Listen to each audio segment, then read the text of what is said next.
नमस्कार, प्रणाम। जय श्री कृष्ण। भागवत गीता का पहला अध्याय। श्री ओम नमो भगवते वासुदेवाय विश्वेश्वराय आदि पुरुष अपरंपार अलख पुरुषाय नमः।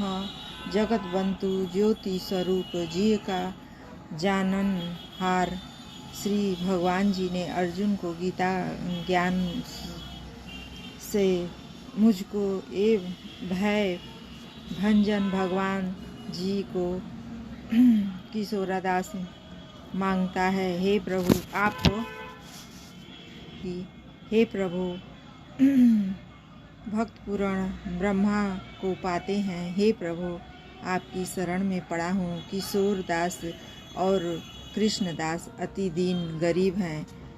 आप परम प्रवीण आरती दुख भंजन है। हे कमलापति, हे कृपा निधान, हे श्री कृष्ण भगवान, तेरे सब भक्तों के हेतु मैं यह ज्ञान भाषा में कहता हूँ।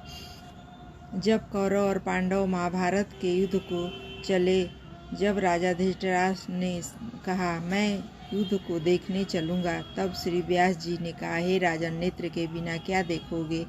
राजा धृतराष्ट्र ने कहा, प्रभु देखूँगा नहीं तो श्रवण तो करूँगा। तब व्यास जी ने कहा, हे राजन, तेरा सारथी संजय जो कुछ महाभारत के युद्ध की लीला कुरुक्षेत्र में होगी वह यहाँ बैठे ही श्रवण करवावेगा। व्यास जी के मुख से यह वचन सुन संजय ने विनती करी, यहाँ हस्तिनापुर में बैठे कुरुक्षेत्र की लीला मैं कैसे जानूँगा तथा राजा को किस भांति सुनाऊँगा। तब व्यास जी ने प्रसन्न होकर संजय को यह वचन कहा कि संजय, मेरी कृपा से तुझे यहीं से सब दिखाई देगा। व्यास जी के इतना कहते ही उसी समय संजय को दिव्य दृष्टि हुई और बुद्धि भी उसकी दिव्य हुई। अब आगे महाभारत का कौतुक कहते हैं, सो सुनो।